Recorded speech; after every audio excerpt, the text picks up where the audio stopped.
Section 73 मध्ये आणि 74 मध्ये दोन्ही करता कशा करताय की केव्हा हा सेक्शन 73 किंवा 74 हा वापरला जातो.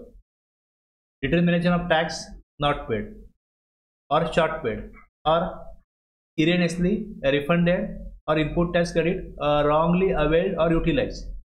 आता ह्याच्यामध्ये क्लिअर कट दिलं आहे की हे जे काय केलेलं आहे हे जाणीवपूर्वक केलं आहे, म्हणजे ह्याला लबाडी किंवा हेतुपुरस्सर असत्य कथन करून किंवा वस्तुस्थिती दडपून त्याद्वारे न भरलेल्या किंवा कमी भरलेल्या किंवा चुकीने परतावा दिलेल्या किंवा चुकीने घेतलेल्या किंवा वापरलेल्या निर्विष्टी कराच्या जमा रकमेचे निश्चितीकरण, म्हणजे डिटर्मिनेशन ऑफ टॅक्स आहे जो नॉट पेड आहे किंवा शॉर्ट पेड आहे किंवा रिफंड घेतलेला आहे, रिफंड अधिकार नसताना रिफंडच्या तरतुदीनुसार त्यांनी रिफंड घेतलेला नाही, तो पण लबाडीने घेतलेला आहे, किंवा केव्हा केव्हा असं होतं की रिफंड त्यांनी जी काय प्रोसेस केली त्याला जसं आपण सांगितलं होतं की डीम एक्सपोर्टसाठी वेगळे इन्व्हॉइस आहेत आणि इथे वेगळे आहेत, तर त्यांनी ते चुकीच्या प्रकारे दाखवले आणि मग डिपार्टमेंटला ज्यावेळेस रिफंड दिला त्यावेळेस लक्षात नाही आलं की हा डीम एक्सपोर्टचा वेगळा रिफंड घेतोय, प्लस हा जेव्हा ITCचा रिफंड घेतोय त्यात तो डीम एक्सपोर्टची इन्व्हॉइस पण टाकतोय, मग चुकीचा रिफंड गेला त्याला. पण चुकीचा रिफंड गेला तर ह्याचा अर्थ काय होतो की चुकीच्या प्रकारे त्याचा रिफंड दिला गेला, जो रिफंड त्याचा देण्याचा घेण्याचा अधिकार बनत नव्हता.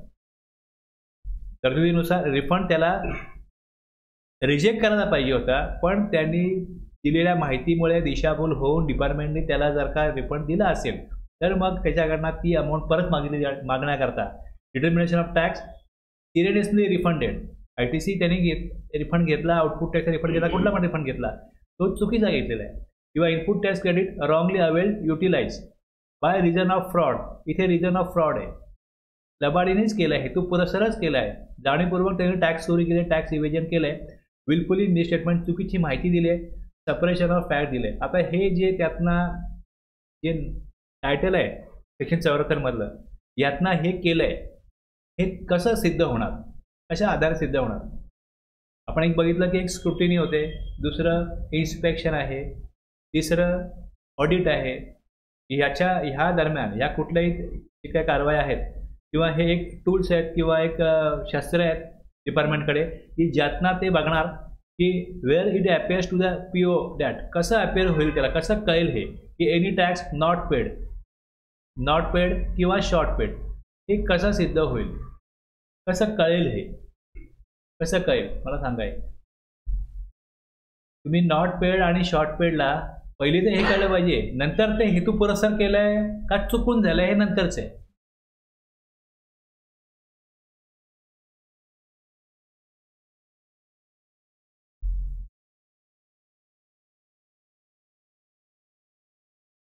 नॉट पेड आणि शॉर्ट पेड. आता माझा GSTR 1 आणि 3B दोन्हीही मॅचिंग आहे, GSTR 9 ही मॅचिंग आहे, कुठेच तुम्हाला अशा प्रकारे नाही आहे, म्हणजे स्क्रुटिनीमधला विषयच नाही. इन्स्पेक्शन किंवा ऑडिटला कळतं नॉट पेड किंवा शॉर्ट पेड, कसं काय हे होईल, कसं काय होईल. आता नॉट पेडला असं आहे की समजा काही क्वांटिटी आहे, समजा सिमेंट मागवतो एखादा व्यक्ती, या सिमेंटमध्ये त्यांनी 10,000 बॅग मागवल्या, यातला 9,000 बॅगचा त्यांनी टॅक्स जमा केला आणि 1,000 बॅगचा टॅक्स जमाच नाही केला, भरलाच नाही. समजा B2C सप्लाय असेल, हा दाखवलाच नाही, तर ज्यावेळेस ऑडिट होईल तेव्हा कळतं की स्टॉकमध्ये एवढे आहेत, इनवर्ड सप्लाय तुम्ही घेतलेला आहे तो 10,000चा आहे, आउटवर्ड 9,000चा आहे, स्टॉकमध्ये तुमच्या म्हणजे समजा एक जे काय दिसतं ते टॅली होत नाही. 10,000चा जर का इन्व्हर्ट सप्लाय असेल तर समजा इथे 12,000चा इन्व्हर्ट सप्लाय असेल तर 9,000चा तुम्ही टॅक्स भरला आहे, 1,000 तुमचा हिशोब सापडत नाही, 2,000 स्टॉकमध्ये आहेत, 1,000 गेले कुठे. आणि समजा डिपार्टमेंटकडे प्रूफ आहे असा की ह्यांनी हे 1,000 ज्याला विकलेत त्याचा टॅक्स जमा केलेला नाही आहे, किंवा तो काय बोलेल हरवले, चोरीला गेले. जरी हरवले चोरीला गेले तरी 17(5) मध्ये हे दिलेलं आहे की जर हरवले चोरीला गेले तर तुम्ही याचा ITC घेता कामा नाही, तो ITC तुमचा घेण्याचा अधिकार नाही आहे. हे 17(5) मध्ये तरी स्ट्रिक्ट आहेत. 1,000चा हिशोब आहे त्याला सापडत नाही, आयदर डिपार्टमेंटकडे त्याने 1,000 कुठे विकले याचा पुरावा असेल सपोज नाही आहे तरी तुम्ही त्याला विचारा, एक्सप्लेनेशन विचारा की 1000 तुम्ही स्टॉकमध्ये 3000 घातले पाहिजे, त्या स्टॉकमध्ये तुमच्याकडे 2000 आहे, 1000 कुठे गेले? त्याच्याकडे समाधानकारक उत्तर नाही आहे किंवा तो सांगतो की ते हरवले, चोरीला गेले. मग 17.5 रिव्हर्स का नाही केले? मग तुम्ही म्हणाल की तुम्ही हा टॅक्स रिव्हर्स करायला पाहिजे. तुम्ही एकतर विकून टॅक्स भरलेला नाही किंवा मग तुम्ही दुसऱ्या केसमध्ये ITC असा अवेल केला आहे, रॉंगली अवेल आणि युटिलाइज केला. अशा प्रकारे तुम्हाला ज्या काय नोटिसेस काढल्या गेल्यात त्यात तुम्हाला शोधायला लागेल की काय ग्राउंड क्रिएट केलं आहे, कशा प्रकारे. म्हणजे ज्या वेळेस एखाद्याला तुम्ही नोटीस पाठवता त्यावेळेस कुठल्या आधारावरती, कुठल्या सिच्युएशनमध्ये, कुठल्या ट्रान्झॅक्शनमध्ये कशा प्रकारे त्यांनी शॉर्ट किंवा not paid, any tax short किंवा नॉट पेड आहे किंवा ITC रॉंगली अवेल केली कशा प्रकारे आहे, कुठल्या प्रकरणामध्ये आहे. कार घेतली, कारचा ITC घेतला जो त्याला अवेल करता येत नाही. अशी कार आहे की ज्याचं सिटिंग कॅपॅसिटी इन्क्लुडिंग ड्रायव्हर 13% साठी असलेली गाडी आहे ती. प्लस त्याला त्यांनी सर्व्हिसिंग, रिपेअरिंग जे काय त्या गाडीवरती खर्च केलेलं सगळ्यांना ITC घेतलेलं आहे. ते हे पण काय 17.5 प्रमाणे ITC ब्लॉक आहे. म्हणजे इथे रॉंगली अवेल केली लागू होईल. आता काल बजेट आलं, बजेटमध्ये जे सफारी रिट्रीटचा निकाल आला होता की प्लांट और मशिनरी, ते त्यांनी अमेंडमेंट करून प्लांट अँड मशिनरी केलेलं आहे, रेट्रोस्पेक्टिव्ह केलेलं आहे. म्हणजे तिथे त्यांना लॉ मेकरना किंवा गव्हर्नमेंटला तो ITC अशा प्रकारचा ITC रिस्ट्रिक्ट करायचा आहे. पण प्लॅन और मशिनरी लिहिल्यामुळे ती कोर्ट केस, कोर्ट मॅटर झाला, लिटिगेशन मॅटर झाला आणि तिकडे मग असं दिसतं की त्याचा प्लॅन्ट असेल तर त्याला तो ITC तो रेंटिंग किंवा हायरिंग पर्पज ते बनवून देतोय. त्यांनी जो ज्या प्रकारे तिथे जे शब्द होते त्यानुसार त्याने तो अर्थ काढून तो ITC आम्हाला अवेल करण्याचा अधिकार आहे, युटिलाइज करण्याचा अधिकार आहे असं ते प्रूव्ह करू शकत होते. तर ह्यांनी सांगितलं आमच्याकडे ती क्लेरिकल मिस्टेक आहे. डिपार्टमेंटनी त्या लोकांनी आमच्याकडे ती क्लेरिकल मिस्टेक आहे आणि मग ते गव्हर्नमेंट ठीक करणार आहे. आता ते ठीक केलं तर क्लेरिकल मिस्टेक होती तर मग ज्यावेळेस पहिल्यांदा लिटिगेशन मॅटर झाला अमेंडमेंट त्यावेळेस का नाही केली, इतका वर्ष का वेळ लावला? डिपार्टमेंटचाही वेळ गेला, जो केस लढतोय त्याचाही वेळ गेला, त्याचाही वेळ पैसा खर्च झाला. ज्यावेळेस लक्षात आलं हे अशा प्रकारे लिटिगेशन झालेलं आहे लगेच करून द्यायची अमेंडमेंट, दोन्हीकडनं वेळ आणि पैसा वाचला असता.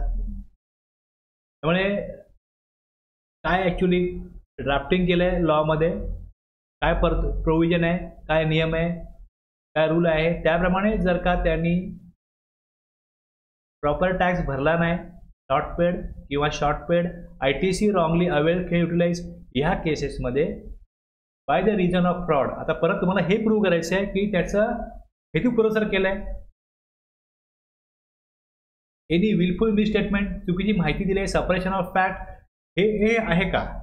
म्हणजे पहिले हे जे ग्राउंड आहे की नॉट पेड, शॉर्ट पेड किंवा रॉंगली अवेल युटिलाइज किंवा इकडे इरिनॅसली रिफंडेड हे झालंय, हे एक सिद्ध होऊ शकतं की तुम्ही तरतुदीनुसार टॅक्स दिलेला नाही आहे, ITC घेतलेला नाही आहे. पण दुसरं पण तुम्हाला एस्टॅब्लिश करायचं आहे की कशा प्रकारे तुम्हाला वाटतंय की रिझन ऑफ फ्रॉड आहे किंवा म्हणजे तर तुम्हाला 74 वापरता येईल.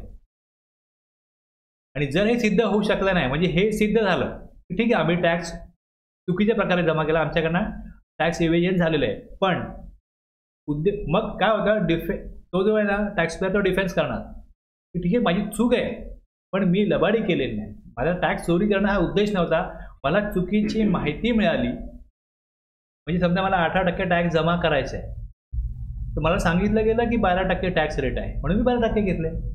आता 6% मी शॉर्ट पेड आहे ते काय मी मुद्दामून नाही केलं. तुम्ही कसं म्हणू शकता की मी मुद्दामून केलं? तर जर गुड्स आहेत ते इन्व्हर्स सप्लायमध्ये 18% तुम्ही परचेस करताय आणि सेलला तुम्ही 12% लावताय टॅक्स, हे कसं काय? तुम्ही परचेस करताना सप्लायरला 18% टॅक्स देता आणि विकताना तुम्ही 12% टॅक्स कलेक्ट करता. HSN कोटा सेम आहे, तुम्ही तुमच्या बिलवर पण टाकताय, तुमच्या इन्व्हर्स सप्लायवरती पण येतोय. म्हणजे हे आम्हाला वाटतंय की हे तुम्ही जाणीवपूर्वक अशा प्रकारे हेतुपुरस्सर केलं किंवा तुम्ही टॅक्स कलेक्ट केलाय 18% पण दाखवताना 12% दाखवलाय, म्हणजे suppression of fact, misstatement, चुकीची माहिती दिली. तर हे जर का त्यांनी 18% कलेक्ट केलं आणि 12% दाखवलाय याचं पण काय पाहिजे डिपार्टमेंटकडे एव्हिडन्स पाहिजे, पुरावा पाहिजे. समजा तुम्ही आपण बघितलं की इन्स्पेक्शनला एक प्रोव्हिजन आहे तशी की फेक कस्टमर पाठवायचे, त्यानंतर त्यांना गुड घ्यायचे. तुम्ही असे पाठवल्यानंतर तुम्हाला कळलं की हा 18% टॅक्स घेतोय आणि 12% दाखवतो. काहीतरी एस्टॅब्लिश केली अशा प्रकारचे म्हणजे हे सगळं करावं लागतं. मगच ते करता येतं की रिजन ऑफ फ्रॉड केलंय किंवा ह्यातलं काहीतरी आहे, any wilful misstatement, suppression of fact, हे सगळं ग्राउंड बनवलं तर हे सगळं ग्राउंड नोटीसमध्ये द्यायला लागतं, शो कॉज नोटीसमध्ये. आणि हे सगळं ऑर्डरमध्ये येतं की तुम्ही ह्या प्रकारे तुमचं जे आम्हाला दिसते ट्रान्झॅक्शन त्यानुसार आम्ही 73 किंवा 74 तिथे आम्हाला वाटतंय यानुसार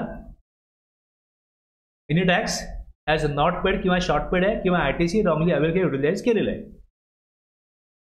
मग बाकीची प्रोसेस तशीच होईल. मी मागच्या वेळेला हा पार्ट तेवढा डिटेलमध्ये घेतला नव्हता, आता घेतला फक्त की ग्राउंड तुम्हाला बघावं लागेल. तुम्ही वेगवेगळ्या नोटिसेस ज्या आतापर्यंत काढल्या गेल्यात तुम्ही चेक करू शकता तुमच्याकडे की कशा प्रकारे त्यांनी ग्राउंड एस्टॅब्लिश केलंय, काय माहिती घेतली, कशी घेतली, मग ते लिहिलंय. हे आल्यानंतर मग ह्याच्याकरता पहिले काय करायचं, सगळी माहिती आहे. PO shall serve notice on the person chargeable with tax has not been so paid or which has short paid refund erroneously been made who has wrongly availed, requiring him to show cause as to why should not pay the amount of specified in the notice. आता ह्याच्यामध्ये interest द्यायचा त्याला. आता हे कधी भरायचं होतं आणि नोटीस कधी काढली जाते, एवढ्या पिरियडमधला इंटरेस्ट किती लागेल आणि पेनल्टी पण किती लागेल, हे सगळं त्या नोटीसमध्ये जाईल, शोकॉज नोटीसमध्ये जाईल. म्हणजे टॅक्स, इंटरेस्ट आणि पेनल्टी. आता 74 जर का असेल, 74 मध्ये जो कालावधी आहे हा कालावधी 60 महिन्यामध्ये याचं ऑर्डर गेली पाहिजे. 60 महिन्यामध्ये ऑर्डर गेली पाहिजे. The proper officer shall issue the notice under section 74(1) at least 6 months प्रिअर. काय म्हटलंय, ज्या वेळेस इश्युअन्स ऑफ ऑर्डर आहे जी 60 महिन्यामध्ये ऑर्डर काढायची आहे, 4 वर्ष 6 महिने हा पिरियड आहे. 6 महिने अगोदर म्हणजे time limit issuance of show cause.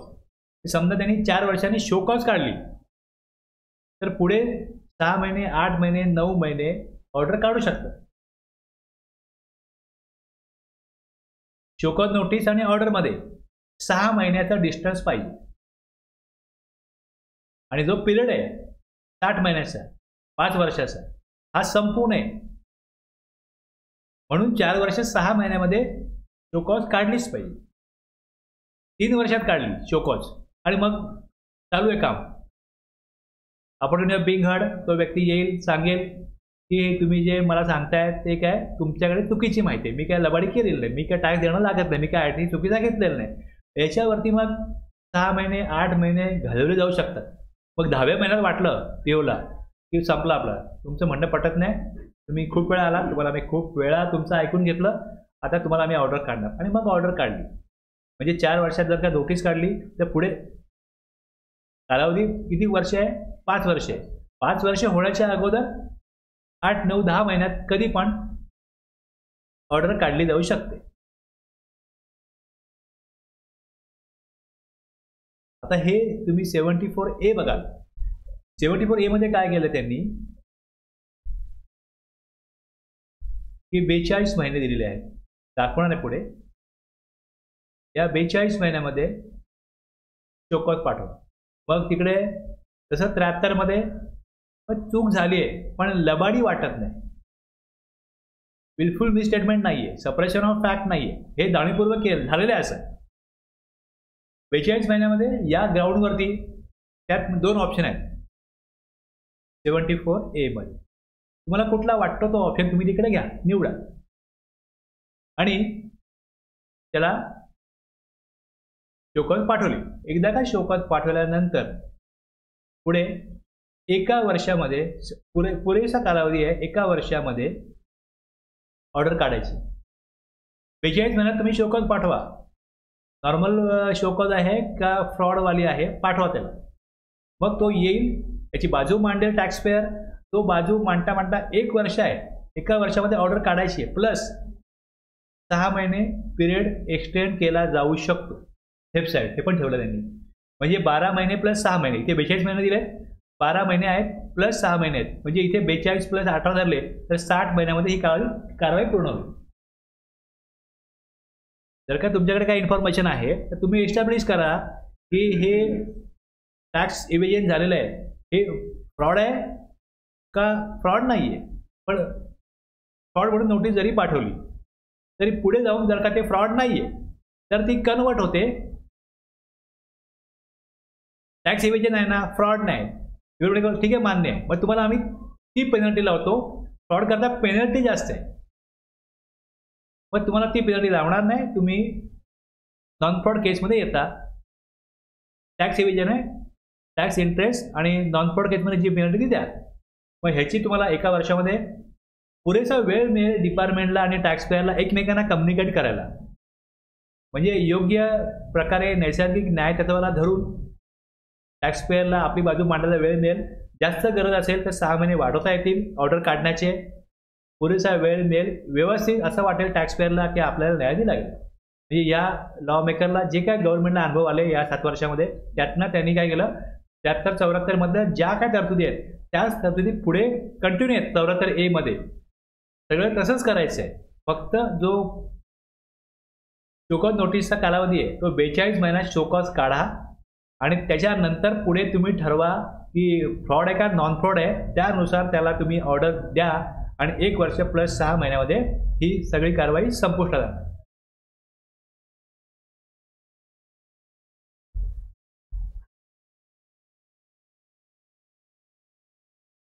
आता तसं मल्टिपल इयर्सचं स्क्रुटिनी किंवा हे सगळं चालतं. ह्यातनं काय केलं, where notice has been issued for any period 74(1), समजा ते 22-23चं केलं तर तेच 23-24चं पण आहे. तर 21-22, 22-23, 23-24 सगळ्यामध्ये. आता ह्याच्यामध्ये जे काय केलेलं आहे short paid, not paid, refund किंवा ITC याचं such period other than those covered. आणि where a notice has been issued for any period, the proper officer may serve a statement containing the detail of tax not paid, short paid, or erroneously refunded of input tax credit wrongly available utilized of such period other than those covered 74A on the person chargeable with tax. त्याच्यामध्ये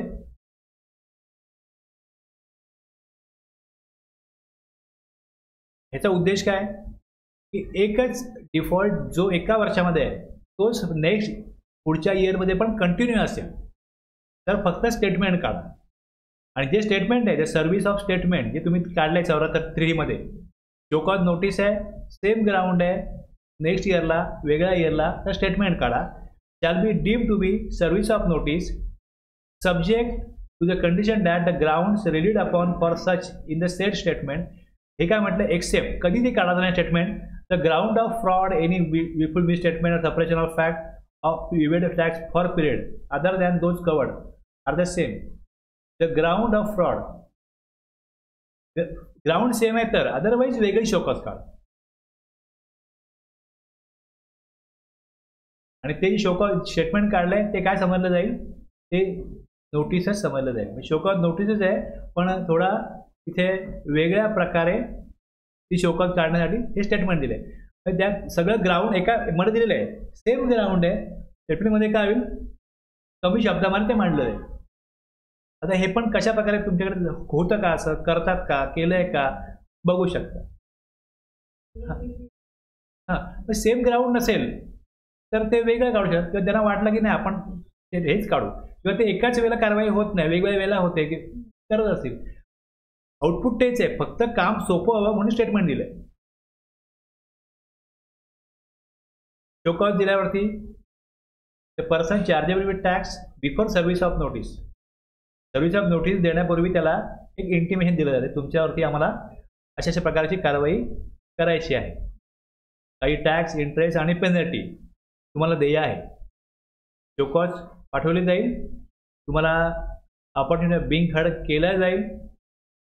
तुम्ही तुमचं सगळं जे काय पुरावे ते घेऊन या आणि पुढे जाऊन जर तुम्ही सिद्ध करू शकला नाही की तुम्ही टॅक्स इव्हेजन केलेलं नाही तर तुम्हाला शोकॉज नोटीसच्या अगेन्स्ट ऑर्डर काढली जाईल. याच्या अगोदर त्याला इंटिमेशन दिलं जाईल. आता pay the amount of tax along with interest. जसं काय होतं बऱ्याच वेळा ऑडिटला कळतं, विचारलं जातं हे काय तुम्ही केलंय, कसं केलंय.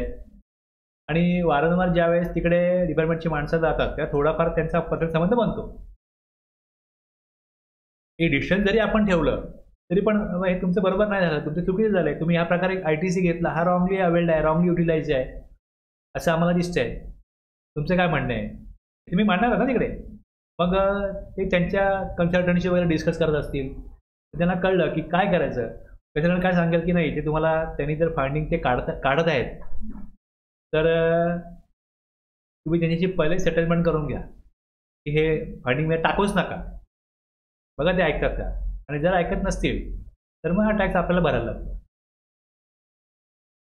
त्यांनी सांगितलं की काय होईल का सेटलमेंट, चुकीचं झालंय आमचं, आणि सांगितलं त्यांनी की नाही आम्हाला जेन्युइन केस दाखवाव्या लागतात काहीतरी. तुमची केस आम्ही ते त्याला बोलणार नाही ना, आम्ही ऐकणार नाही. जे आहे ते आम्हाला करायचं, असं आम्ही करत नाही. आम्ही फॉरवर्ड असे पैसे घेऊन आम्ही बदलत नाही. काय जे आलंय आम्ही रिपोर्ट करणार. शिकले, त्यांना कळलं.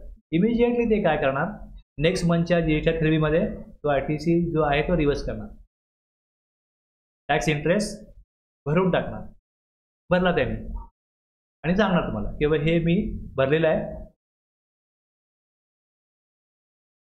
पेनल्टी पण असेल. आता हे कसं आहे, हे pay amount of tax along with interest. आता बऱ्याच लोकांनी काय केलं, आपल्याला जो बघायचा आहे 128 हे बघायचं आहे ना, यात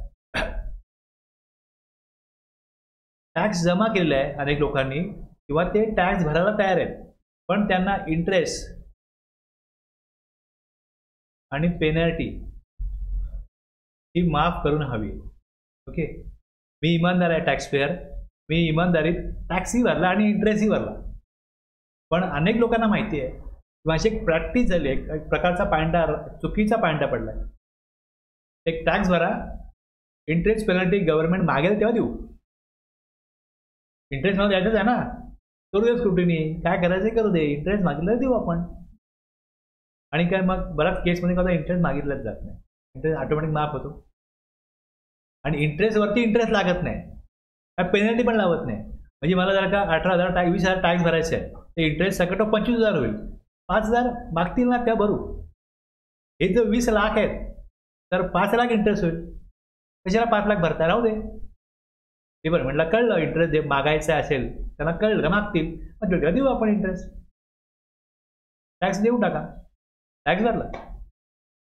आता अशा लोकांनी टॅक्स भरला आहे, त्यांना ह्या प्रकारे गव्हर्नमेंटने अशा प्रकारच्या अनेक वेळा त्यांनी स्कीम आलेली आहे. आणि हे माहिती आहे, जे टॅक्स प्रॅक्टिशनर त्यांना माहिती आहे की अशा प्रकारे काय करतात, गव्हर्नमेंटला स्कीम काढायला लागते.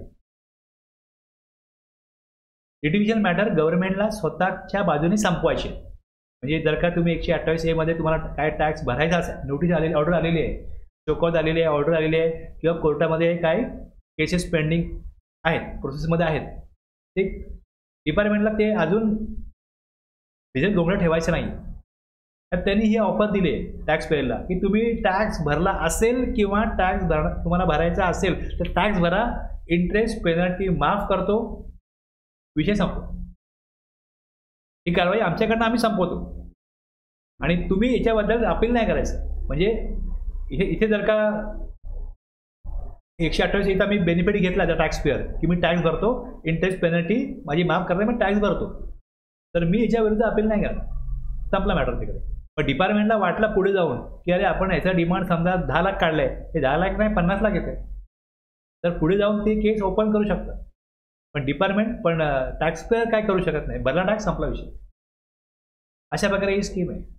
जर त्याला कळलं तर आपण परत इथे मागे येतो, परत मी यात काय दिलंय की person chargeable with tax may before service of notice pay the amount of tax along with interest payable under section,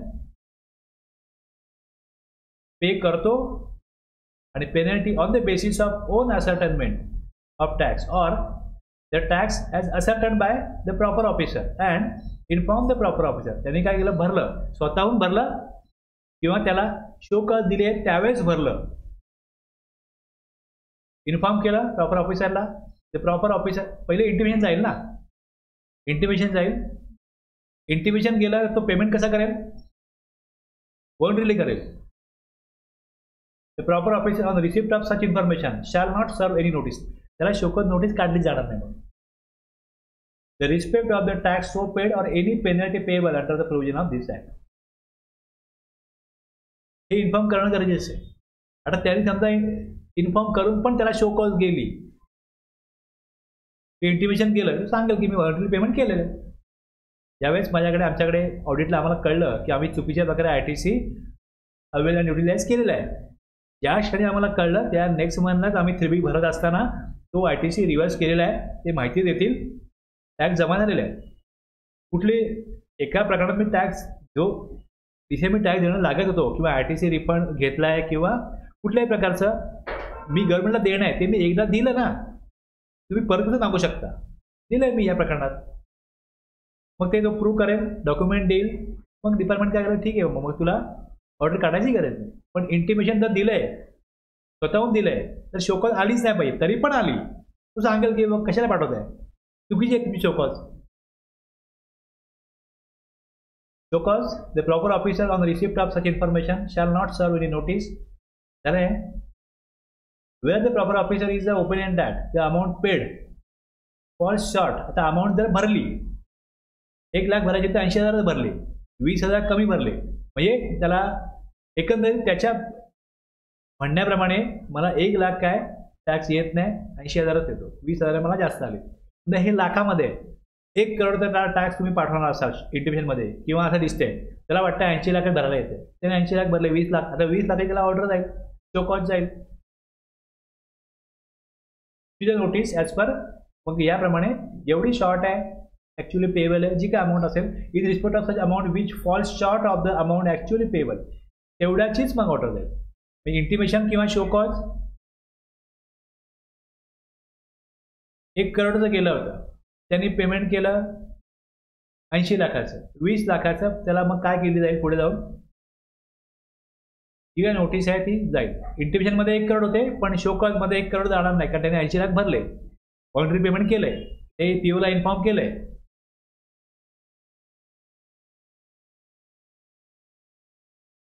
wear any person chargeable with tax 74 मध्ये pays tax pays the said tax along with interest payable under section 50 and a penalty equivalent to 25% of such tax within 30 days of issue of notice.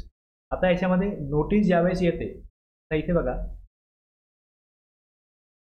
हे आहे voluntary payment. जेव्हा तो करणार आहे त्यावेळेस त्याला फक्त टॅक्स आणि इंटरेस्ट नाही पेमेंट करायचं आहे.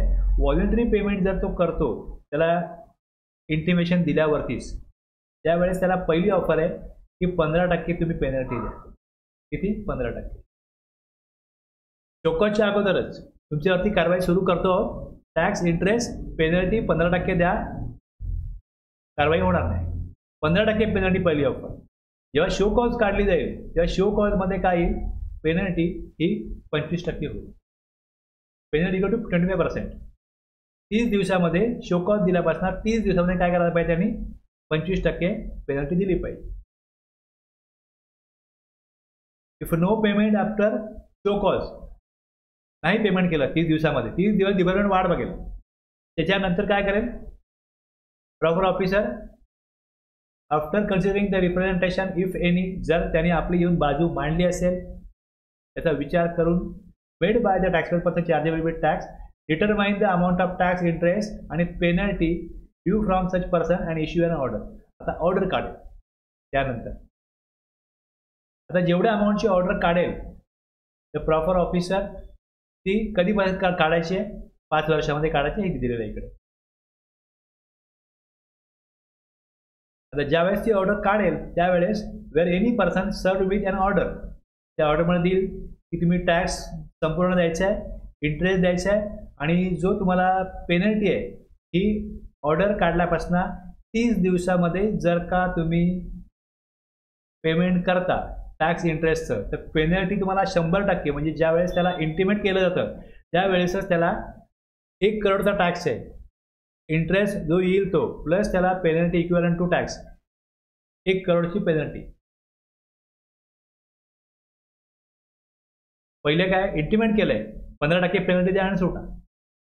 शोकॉज आली 25%, ऑर्डर आली तर ऑर्डर आल्यापासून 30 दिवसामध्ये पेमेंट केलं तर पेनल्टी 50%, 50%. आणि मग 30 दिवसानंतर 100% penalty. All proceedings in respect of the said notice shall be dim to be concluded. ही तिसरी ऑफर आहे की अजून वेळ गेलेली नाही. पेनल्टी 100% म्हणजे फ्रॉड केसमध्ये पेनल्टी 100% आहे आणि नॉन फ्रॉडला किती आहे 10,000 किंवा 10%. तो व्यक्ती पहिले हे बघेल की माझी कारवाई जी आहे ती तुम्ही 74 मध्ये न करता 73 मध्ये करा.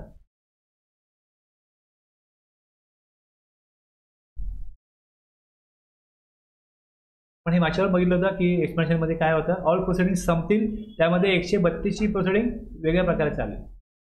122 आणि 125 मध्ये जे इतर पर्सन असतील त्यांना पण काय केलं जाईल, त्या प्रोसिडिंग संपवल्या जातील. सेपरेशन ऑफ फॅक्ट म्हणजे काय, नॉन डिक्लेरेशन ऑफ फॅक्ट और इन्फॉर्मेशन, हे पण मागच्या वेळेला मी सांगितलेलं आहे. आता हे सगळं 23-24ला फायनान्स ऍक्टमध्ये अमेंडमेंट केली. त्यांनी सांगितलं की हे आता आम्ही वेगळ्या प्रकारे घेणार, 74 ए आणणार.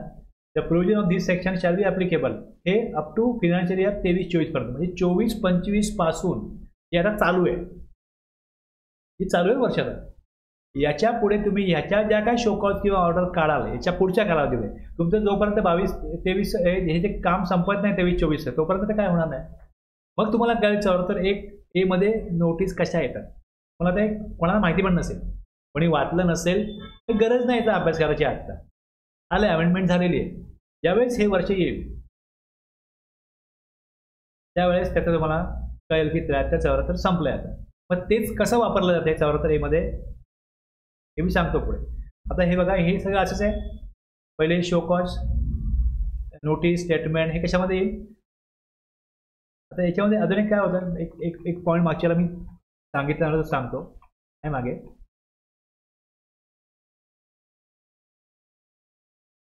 हा जो रूल आहे 142, या रूल 142 मध्ये इथे जसं 142(2)A बघताय, तसं त्याने पुढे 142(2)B आणला.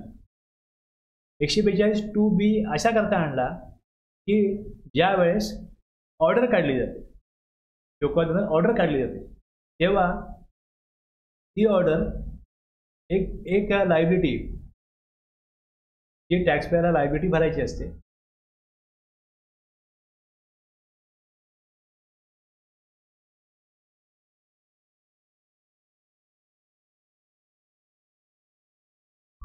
ती असते रिटर्न संबंधित लायबिलिटी, रिटर्न रिलेटेड लायबिलिटी. आणि दुसरी आहे अदर दॅन रिटर्न रिलेटेड.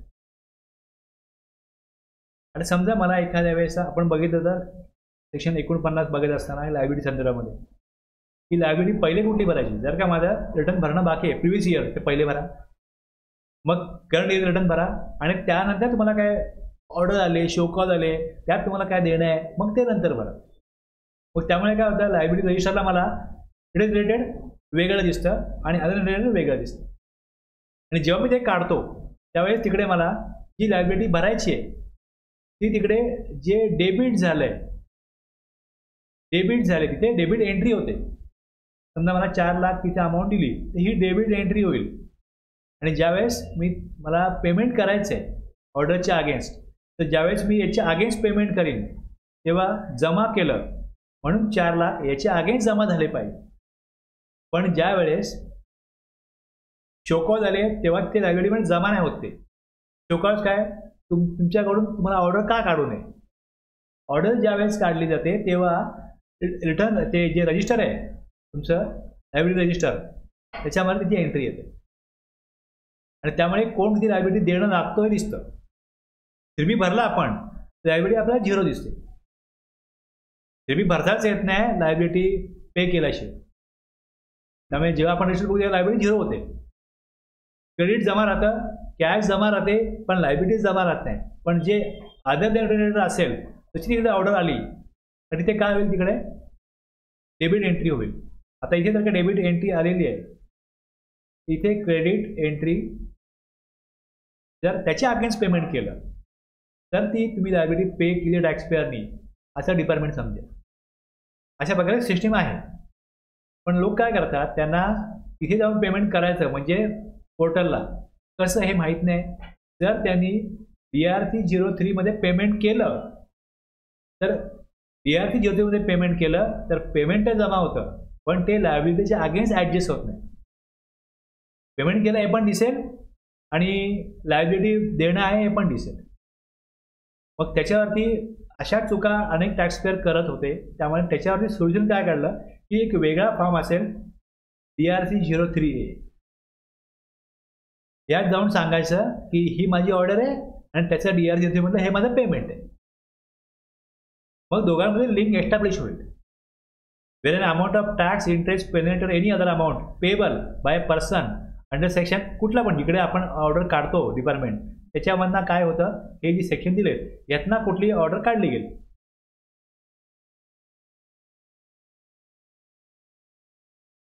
एकशे 25, 27, 29, 31 has been paid by the said person through a intimation in DRC03 instead of crediting the said amount in electronic liability register from GST PMT 01 against the debit entry. Debit entry आहे त्याच्या against ते payment होईल तर तिथे credit entry येईल. the said person may file an application करेल तो हे ऍप्लिकेशन आहे DRC03A. यात तो सांगेल the amount so paid and intimated through DRC03A shall be credited in electronic liability register in form GST PMT 04 against the debit entry created for the sed demand as if the sed payment was made toward the sed demand. या डिमांडच्या against payment केलं आहे त्याविषयीची information त्या ॲप्लिकेशनमध्ये दिली जाईल की हे माझी ऑर्डर हे माझं payment.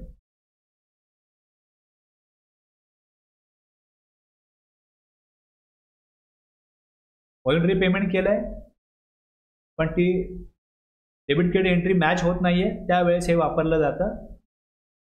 Communication from authorities if the authorities detect discrepancies or unpaid tax they may communicate informally. आता ह्याच्यामध्ये चुकीचं त्यांनी काही कळवलं मग ते डिपार्टमेंट ॲक्सेप्टच करणार नाही. म्हणजे ह्या पुढे या प्रकारचं पेमेंट केलंय त्याला एक सोल्युशन दिलंय. अनेकांचा प्रॉब्लेम होता असा की पेमेंट केलंय पण ते तिथे दिसते लायबिलिटी डिपार्टमेंटला ते क्लोज करायचं संपलं. हे एक माणूस बदलून दुसरा माणूस येतो तो केस बघतो हे पेमेंट ऑर्डर आहे हे पेंडिंग आहे. त्याला सांगितलं बाई हे तुम्ही याच्यावरती कारवाई करा कोणावरती पेंडिंग आहे रिकव्हरी चालू करा. रिकव्हरी केलं तर कळतं अरे यांनी पेमेंट केलंय पण ते बघायला पाहिजे या प्रकारे. मग म्हणून हा जोड दिला तुम्हाला हे तुम्ही क्लोज करा या प्रकारे.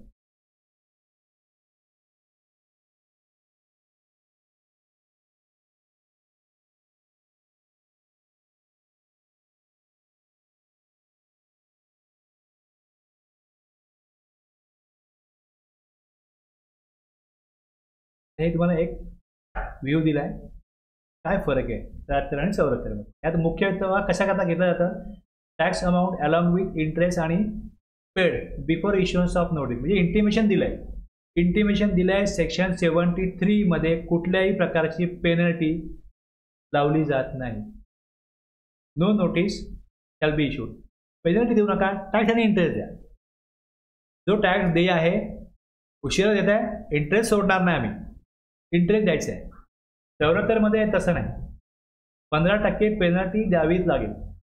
फ्रॉड केसमध्ये 74% पेनल्टी 74 मध्ये 15% पेनल्टी द्यावीच लागेल. दुसरं काय होतं की tax amount along with interest paid. Notice दिली तरी पण 73 मध्ये पेनल्टी येत नाही. पण जर नोटीस इश्यू झाली तर 74 मध्ये 25% काय येते पेनल्टी येते. तेच इथे नोटीस इश्यू केली tax amount along with the interest paid within 30 days communication of the order मग 10% आणि 10,000 विच एव्हरी हायर. बरोबर आहे. 30 दिवसात पण त्यांनी पेमेंट नाही केलं तरी पण 10% आणि 10,000 हेच राहतं विच एव्हरी हायर. त्यात काही बदल होत नाही. म्हणजे रिकव्हरी जी होईल ती 10% पेनल्टीचीच होईल. पण 74 मध्ये कसं आहे 30 दिवसात पेमेंट कराल तर 50% पेनल्टी आणि 30 दिवसानंतर मग 100% पेनल्टी. म्हणजे रिकव्हरी प्रोसिडिंग चालू कधी होते 3 महिन्यानंतर. त्यावेळेस बघतील की 3 महिन्यानंतर जी रिकव्हरी करायची आहे ती 100% पेनल्टीची. पण या केसमध्ये 10%च पेनल्टी किंवा 10,000 विच एव्हरी हायर. कळलं दोन्ही. आता फक्त काय करायचं आहे, 74 तुम्ही कुठल्या बेसिसवरती लावता, ग्राउंड काय ते एस्टॅब्लिश करायचं, बाकी सगळं सेम, पेनल्टी वेगळी. स्क्रीनवर कळलं, याच्यावर क्लिअर झालं.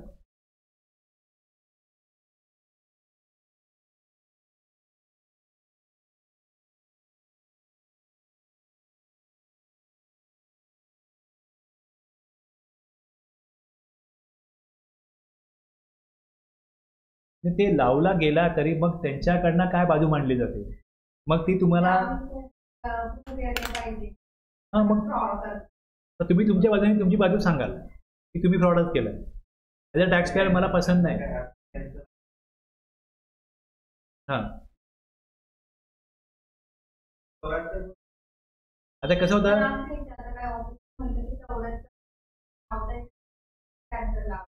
बघा आता मी बघा प्रत्येक व्यक्तीचं आहे ना, तुम्ही तुमचा काही ओपिनियन देता, मी माझा काही ओपिनियन देतो. तर ह्याच्यामध्ये आपण माणसं आहोत. एका अधिकाऱ्याला वाटलं 74 मध्येच हे ग्राउंड 74 मध्येच येतं, एक बोलेल 73 मध्ये काढा, एक बोलेल 74 मध्येच काढा. ॲज अ टॅक्स पेअर मला नोटीस आली 74ची, मी गेलो, मी माझी बाजू मांडली आणि सांगितलं की 74 फारच तुम्ही लावताय, हा चुकीचा आहे, इकडे तुमच्याकडे अधिकार तुम्ही चुकीचा वापरताय, हा नाही तसं, मी असं नाही मुद्दामून नाही केलेलं, 73 लावा. किंवा बरेच वेळा मी व्यापार करतो, मी ज्या माणसाला काम दिलं त्यांनी काय केलं ह्याची मला माहिती नाही काय, मला तुम्ही का अशा प्रकारे त्रास देत आहे.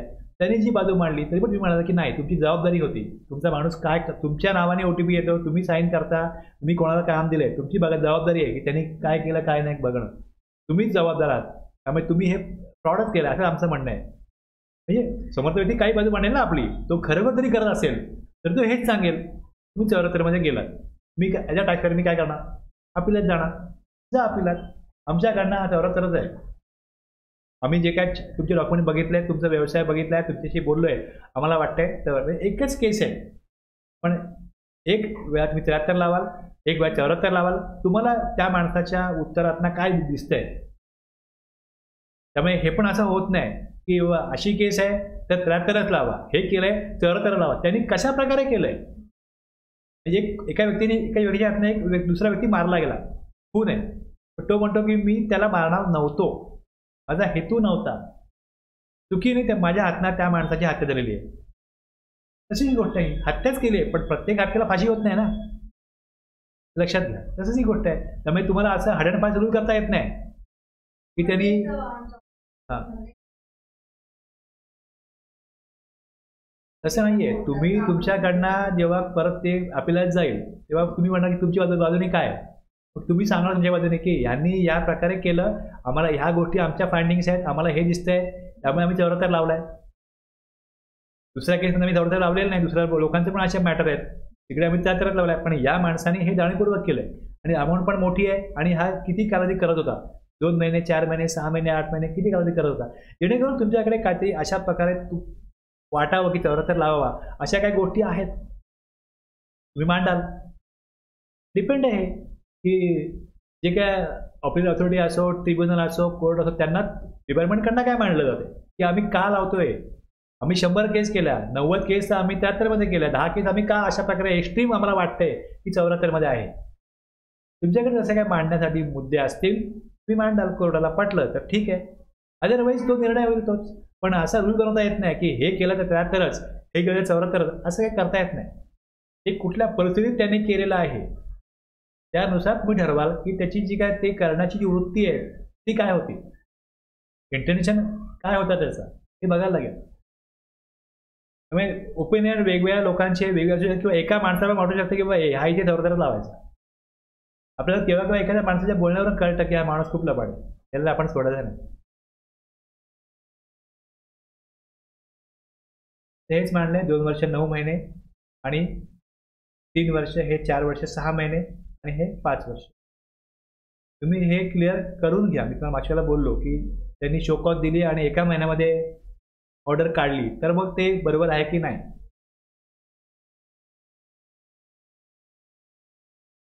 कुठल्या, हे तर सर्क्युलर आहे, ह्यात दिलेलं आहे की ऑफिसर ऑफ सेंट्रल टॅक्स ह्या सर्क्युलरमध्ये दिले की कुठल्या व्यक्तीने, अधिकाऱ्याने कुठल्या किती अमाऊंटपर्यंतच्या शोकॉज किंवा ऑर्डर काढायच्या. सुप्रिटेंडंट असतील, डेप्युटी और assistant commissioner, central tax, additional joint commissioner, म्हणजे एक त्यांनी लिमिट फिक्स केलं की ह्या अमाऊंटपर्यंतच्या कारवाई यांनी कराव्या. तर जे इंटेलिजन्स डिपार्टमेंट असतं त्यांनी काय करायचं, show cause issued by them shall educated by the competent central tax officer, हे पण या सर्क्युलरमध्ये आहे. हे सेंट्रलचे आहे, तसे स्टेटचे पण असतील की कशा प्रकारे काम. सर्क्युलर हे कशा असतं की डिपार्टमेंटचं इंटरनल आहे, काय टॅक्स पेअरसाठी असतं, काय डिपार्टमेंटसाठी असतं की कोणी कशा प्रकारे काय काम चाललं पाहिजे, जबाबदारी कोणाला दिलेली आहे त्यानुसार ते काम चाललं पाहिजे. तर मध्ये बघा जसं आता आपण बघितले सेक्शन तसेच आहेत. इश्यू ऑफ शो कॉज हे बघितलं, मग टाइम लिमिट आहे तो बघितला. तिसरं समरी, सेम ग्राउंड आहे तर समरी आणि समरी समजलं जाईल शो कॉज नोटीस, काही फरक नाही. Penalty provision for fraud and non fraud काय असेल हे पण दिलंय. Determination of tax, interest penalty, issuance of order 12+6 महिने, व्हॉलंटरी पेमेंट करू शकतात. आणि इथे fraud cases interest and penalty payable 15%, 25%, 50%, 100%, हे पण तसंच आहे. Show cause to be issued for recovery if amount is short paid. आणि पुढे 0% टॅक्स पेड विदिन 30 days, जसं आपण बघितलं 73मध्ये त्याच प्रकारची प्रोव्हिजन येईल. आणि हे कधीपासून ॲप्लिकेबल होईल, 24-25 पासून हे ॲप्लिकेबल होईल. आता बघा मी परत तुम्हाला सांगतो, तुम्हाला त्याच्या 74 नीट कळलं असेल तर 74 हे तुम्हाला कळायला काही अवघड नाही, कारण तेच आहे, फक्त थोडं वेगळ्या प्रकारे त्यांनी हे सगळं कन्स्ट्रक्ट केलं एकाच सेक्शनमध्ये. 73 आणि 74. हां, where it appears to the proper officer that any tax has not been paid short paid refunded आणि he shall serve notice on the person chargeable with tax which has not been paid which has been short paid. मी फक्त हे 5 point वेगळ्या प्रकारे present केले आणि खाली थोडं हेच दिलंय की मग त्याला शोकॉज पाठवले जाईल, हे दिलंय. आणि ह्यात एक प्रोव्हिजन टाकला की 1000 पर्यंत अमाऊंट असेल तर सोडून द्या. Okay, no notice shall be issued if the tax which has not been paid short paid refunded, जे काय केलंय हे 1000 पर्यंत असेल तर मग नका करू. हा खूप वेळ जातो, मॅनपॉवर जाते, काही उपयोग नाही. 1000च्या वरती अमाऊंट आहे तरच करा करू. Time limit, the PO shall issue the notice under subsection 1 within 42 months from the due date for furnishing of annual return financial year to which. तर हे सुरू होईल कधीपासून, 24-25 पासून. मग 31 डिसेंबरला GSR 9 भरला का तिथपासून पुढे 42 महिन्यात हे बघायचं आहे. Within 42 months from the date of. आता एरियस रिफंड ज्यावेळेस घेतला तिथपासून 42 months घ्यायचे. बाकी हे not paid, short paid, wrongly avail utilise तिथपासून 42 महिने. Where a notice has been issued, पुढचं काय आता पॉईंट आहे, PO may serve statement.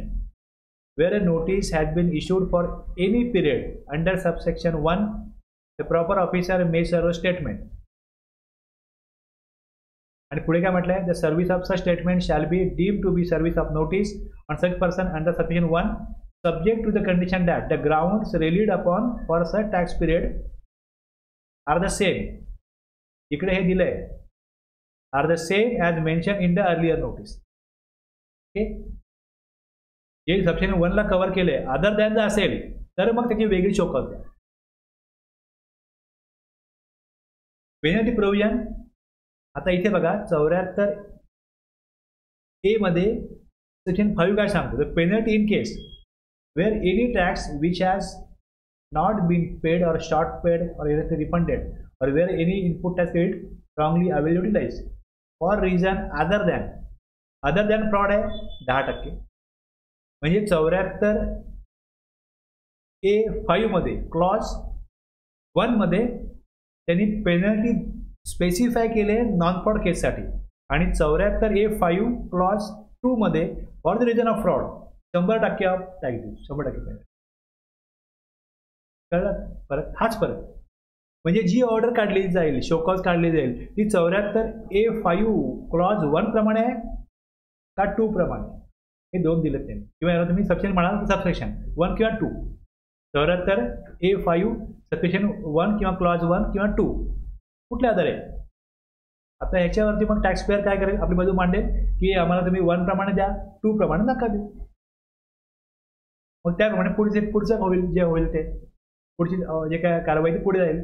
The proper officer shall, after considering the representation, if any, made by the person chargeable with tax, determine the amount of tax, interest, penalty, मग 1 का 2 कुठे लावायची त्याप्रमाणे येईल आणि मग ऑर्डर काढली जाईल. शोकॉज दिल्यानंतर, इंटिमेशन दिल्यानंतर तो व्यक्ती ज्यावेळेस तिकडे त्याला सादर करेल डिपार्टमेंटला, की येऊन सांगेल की हे माझे डॉक्युमेंट आहेत, हे तुम्ही दिलेलं मला ग्राउंड आहे, यानुसार मला फ्रॉड नाही आहे, मी नॉन फ्रॉड केसमध्ये मला तुम्ही माझ्यावरती कारवाई करा, मी टॅक्स इंटरेस्ट भरायला तयार आहे. मग त्यानुसार त्यांनी भरलं तर विषय संपला, आणि जर नाही भरलं तर मग पुढे ऑर्डर जी येईल त्या ऑर्डरमध्ये proper officer shall issue the order 74A(6) इथे काढायचे ना order. Within 12 months from the date of issuance of the notice specified in section 74A(2), provided that proper officer is not able to issue the order within the specified period 6 months, the commissioner or an officer authorized by the commissioner senior in the rank of the proper officer but not below the rank of joint commissioner of central tax may, having regard to the reason that or delay issues of order to be recorded in writing before expiry of the specified period, extend the period अजून 6 महिने. Okay, 12 month दिले, आणि provision मध्ये काय दिलंय, may having regard to the reason for delay in issuance of order to be recorded in writing before the expiry of specified period, जो 1 वर्ष दिलेला आहे, extend the said period further by maximum 6 महिने extend करू शकता. काय असं कारण झालं की त्यामुळे ती ऑर्डर निघू शकली नाही, म्हणून तो पिरियड वाढून देतोय, त्यांच्याकडे अधिकार आहे. म्हणजे हा पिरियड जरी इथे 12 असला तरी तो वाढून 18 महिने होऊ शकतो. त्यात ऑर्डर आता व्यवस्थित डिपार्टमेंटला पुरेसा वेळ दिलेला आहे, आणि आता कन्फ्युजन नाही, ते 3 महिन्याच्या आत काढायचं का 6 महिन्याच्या आत काढायचं का 1 महिन्यात शोकॉज दिल्यानंतर मग काढायचं, काही कन्फ्युजन नाही. आता 42 महिन्यात तुम्ही काय करा, शोकॉज काढा.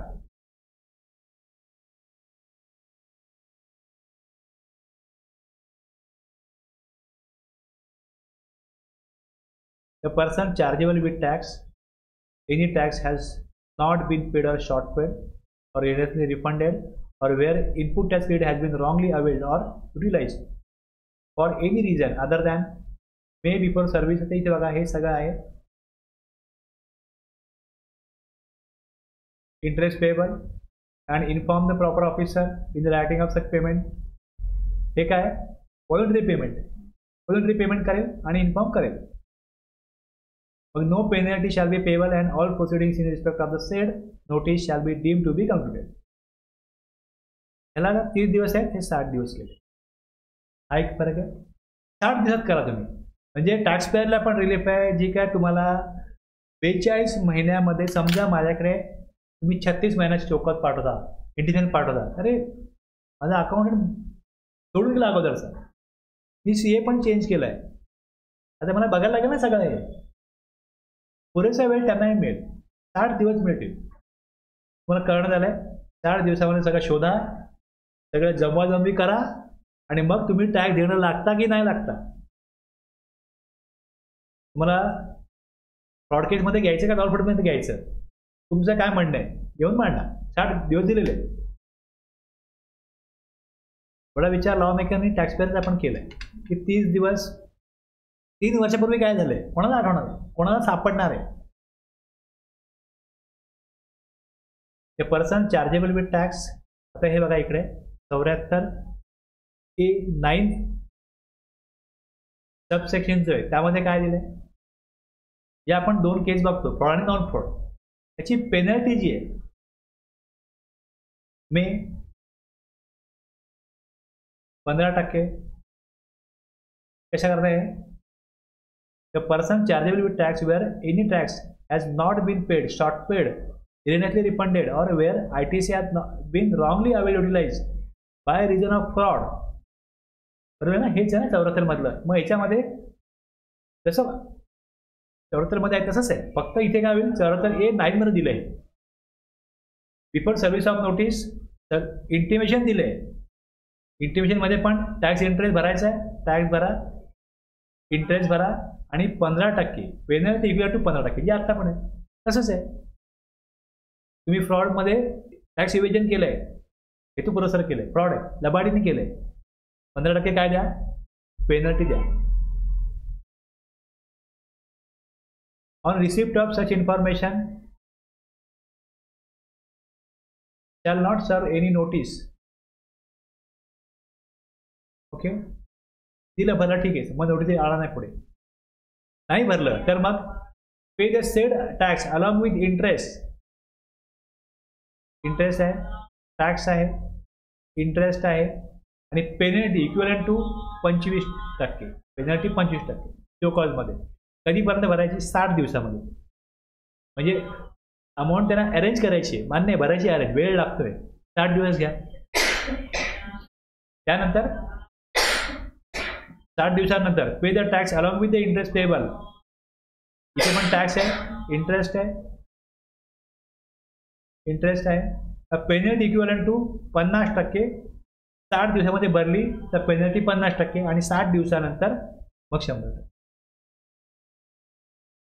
Where the proper officer is of the opinion that the amount paid, बघा 74 A81 आणि 74 A91 falls short, जे भारताचे शॉर्ट आहे, त्यांनी जर दिली अमाऊंट वगैरे शॉर्ट दिली तर उर्वरित amount he shall proceed the issue notice. बाकीच्या रिमेनिंग अमाऊंटची एवढी फॉल शॉर्ट जाईल. Notwithstanding anything contain in clause 1 or clause 2 of 8, penalty under section clause 1 subsection 5 shall be payable where any amount of sale purchase tax not been paid. आता हे जसं आपण बघितलं verification दिलं त्यांनी की हे 3B साठी लागू नाही आहे, तेच तिथे टाकलेलं आहे. आणि हे कधीपासून ॲप्लिकेबल आहे, the provision of this section shall be applicable for determination of tax pertaining to the, म्हणजे तेच कारवाई करायची, तेच फॉर्म असतील, फक्त काय होईल तिकडे सेक्शन वेगळ्या प्रकारे कोट होतील, त्याचा क्लॉज वेगळ्या प्रकारे क्लोज होईल. फ्रॉड आहे का नॉन फ्रॉड. म्हणजे सगळं जे तिकडे होतं एक्सप्लेनेशन 1, 2 ते पण तसंच टाकलेलं. आता जर का एखाद्याला पेमेंट खरोखर तो टॅक्स देणं लागतोय, टॅक्स देणं जर तो लागतोय, ठीक आहे, मी देणं लागतो, आला तुमच्याकडे, बोला माझा बिझनेस मला करायचा आहे, पण माझ्याकडे आता लमसममध्ये अमाऊंट नाही आहे. सपोज तुम्ही मला 2 लाख रुपये माझ्यावरती तो कॉस्ट काढली आणि सांगितलं की तुम्ही दिलं 2 लाख तुमचा टॅक्स आहे, इंटरेस्ट एक 25,000 50,000 आहे, 2.5 लाख रुपये भरा, माझी पेनल्टी माफ होईल की भरला तर माझ्याकडे पैसे नाहीत भरायला, हा माझा प्रॉब्लेम आहे. सगळं मला मान्य आहे, माझ्याकडनं चूक झाली, अनावधानाने झाली, मुद्दा पण मी टॅक्स इव्हेजन करत नव्हतो, पण जर मी टॅक्स नाही भरला तर मला द्यायचाच आहे टॅक्स, आणि नाही दिला तर इंटरेस्ट पण द्यायचाच आहे. मला मान्य आहे, मी द्यायला तयार आहे, पण मला पैसे नसल्यामुळे मी काय करू आता. अशा परिस्थितीमध्ये एखादा व्यक्ती असेल, सपोज अशी वेळ तुमच्यावरच आली, तुम्ही काय कराल, विचारा बाबा मला काही हप्ते वगैरे द्या, इन्स्टॉलमेंटने द्या. मग अशी तरतूद लॉ मेकरनी करायला पाहिजे की नको, की एखादा व्यक्ती माझ्याकडे पैसे आहेत, तुम्ही वापरतो ना बिझनेस वाढवण्याकरता, काय मशिनरी घेतो, कुठे कुठे वापरतो, पैसे नसतात, एकदम लमसम अमाऊंट द्या, 2-2.5 सॉरी 2 किंवा 2.5 लाख, 2 किंवा 2.5 करोड, टर्नओव्हर किती मोठा असो, एक ठराविक अमाऊंटच बाजूला असते रोजच्या खर्चा करता, बाकी फार मोठी अमाऊंट बाजूला नसते. मग या केसमध्ये काय केलंय,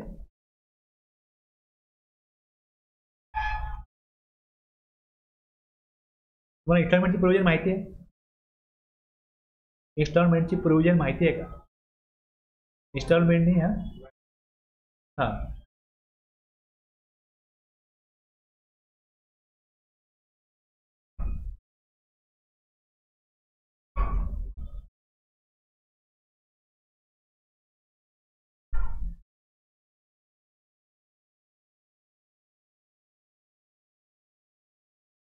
सेक्शन 80 पेमेंट ऑफ टॅक्स आणि other amount in instalment.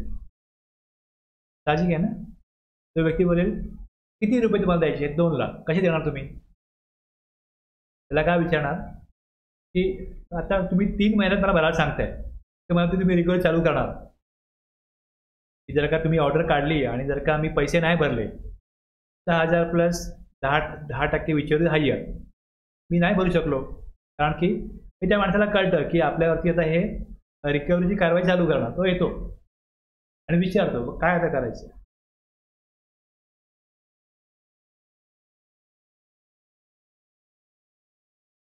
On application filed by a taxable person, the commissioner may, for reason to be recorded in right, extend the time for payment. ठीक आहे, तुम्ही 6 महिन्यात पेमेंट करा, 3 महिन्याचं payment तुम्हाला payment करायला लगेच ना करू, 1 महिन्यात करा, 2 महिन्यात करा. और allow payment of any tax due under this act other than the amount of due as per the liability sale passes in any return. याच्याकरता नाहीये मला क्रेडिट टॅक्स भर, त्याकरता नाहीये. कुठली ऑर्डर आली ज्याच्या अगेन्स्ट पैसे भरायचे त्याकरता आहे. Allow payment of amount due under this act by such person in monthly instalment not exceeding 24. 24 maximum 24 instalment. सगळ्यात पहिले त्याला काय सांगितलं जाईल की तुम्हाला आम्ही थोडा वेळ वाढून देऊ शकतो, टाईम वाढून देऊ शकतो. कधी पेमेंट करणार. तो व्यक्ती बोलला की माझ्या काहीतरी अमाऊंट मला यायची आहे, आमची जमीन विकली जाणार आहे, ती विकली गेली किंवा ती विकतो मी, तुम्हाला पैसे देतो, पण तुम्ही रिकव्हरी प्रोसिडिंग थांबवा.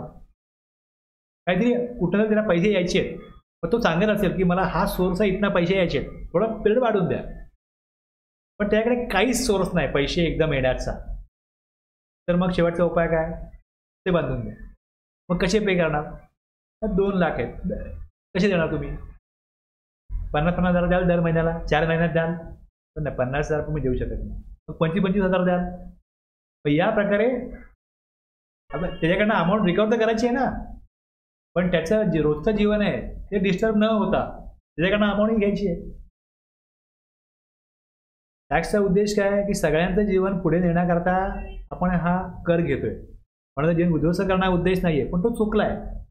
त्याकडनं टॅक्स इव्हिजन झालं आहे तर त्याला मॅक्झिमम 24 इन्स्टॉलमेंटमध्ये तो जशी गरज वाटेल. हे कोणावरती आहे, हे जी प्रोविजन आहे तुम्ही बघाल की याच्या अगेन्स्ट अपील नाही होऊ शकत.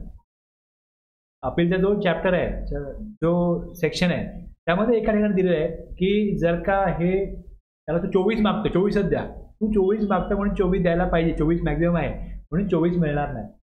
त्याची एकंदरीत आर्थिक परिस्थिती पाहता त्याच्याकडे अधिकार आहे आता कमिशनरला वाटलं पाहिजे की याला आपण 24 द्यावे, त्यामुळे 12, 10, 2 लाख आहेत ना, 25,000 पर मंथ दे. तुझ्याकडे 4 माणसं कामाला आहेत, 5 माणसं कामाला आहेत, तू त्यांना 25,000 पगार देतो, तुला एक 20,000 द्यायला काय प्रॉब्लेम आहे. म्हणजे 24ची तरतूद आहे म्हणून तुला मी 24 द्यायला पाहिजे असं काय नाही. याच्या अगेन्स्ट अपील येऊ शकत नाही. त्यांना वाटलं 10 इन्स्टॉलमेंट द्यावे, 10 दिले जाते. Subject to payment. आता हे जे हप्ता बांधून मिळणार आहे ते असत नाही, इंटरेस्ट त्याच्यावरती 18% इंटरेस्ट लावला जाईल. Under section 50 and subject to such condition and limitations as may be prescribe. Where जर का त्याला इन्स्टॉलमेंट बांधून दिले, where there is default in payment of any one instalment, एक इन्स्टॉलमेंट त्यांनी वेळ भरला नाही, due date, the whole outstanding balance payable and such date shall become due and payable त्वरित and shall without any further notice being served on the person be liable for recovery. त्याची recovery proceeding चालू होईल. Instalment दिले, जर त्यांनी वेळेत due date पर्यंत payment नाही केलं तर जी उर्वरित अमाऊंट आहे ती रिकवर केली जाईल, त्याला दुसरी कुठलीही नोटीस न बजावता.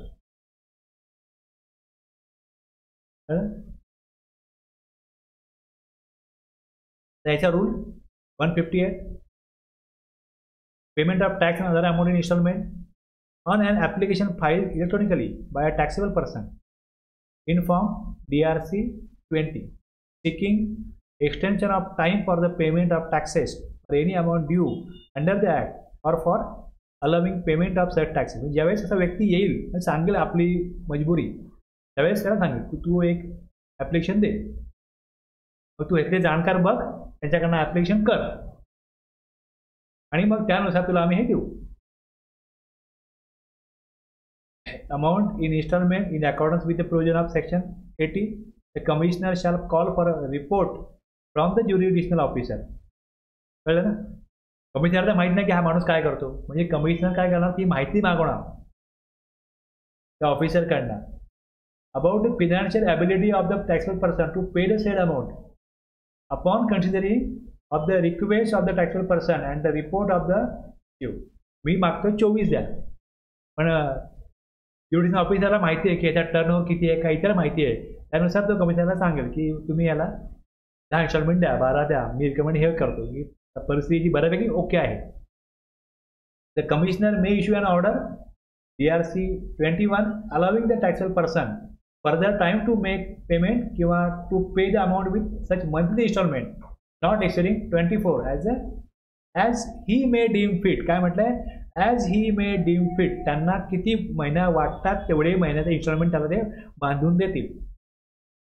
त्यांना जी माहिती ऑफिसर देईल आणि जे काय म्हणणं मांडलेलं आहे टॅक्स पेअरनी, या दोन्हीचा विचार करून त्यांना जे योग्य वाटतं तेवढे इन्स्टॉलमेंट किंवा तेवढा फर्दर टाईम, जे काय द्यायचं दोनपैकी एक, फर्दर टाईम किंवा इन्स्टॉलमेंट, हे कमिशनर डिसिजन घेतील. त्यांना योग्य वाटतं तेवढं सांगतील. The facility refer to in sub rule 2 shall not be allowed. आता हे इन्स्टॉलमेंट कोणाला दिलं जाणार नाही. The person taxable person has already defaulted on payment of any amount under the act. या ॲक्टमध्ये IGST, UTGST, HGST for which the recovery process is on. अगोदरच तो डिफॉल्टर आहे, हप्ते वेळेत भरत नाही, त्यालाही मिळणार नाही. तर टॅक्सेबल पर्सन त्याला अगोदर एक शोकॉल किंवा अगोदर एक ऑर्डर काढली आहे, त्यात डिफॉल्ट केलं आहे, दुसरी ऑर्डर येईल. The taxable person has not been allowed to make payment in instalment in the preceding financial year under the act or IGST Act, UTGST Act, not been allowed to make payment installment in the preceding taxable person has not been allowed. त्याला अगोदर allow केलेलं नाही मागच्या वर्षामध्ये, त्याला allow करू नका या महिन्यात, या वर्षात. The amount for which installment facility is sought is less than 25,000 कमी आहे तर इन्स्टॉलमेंट नाही.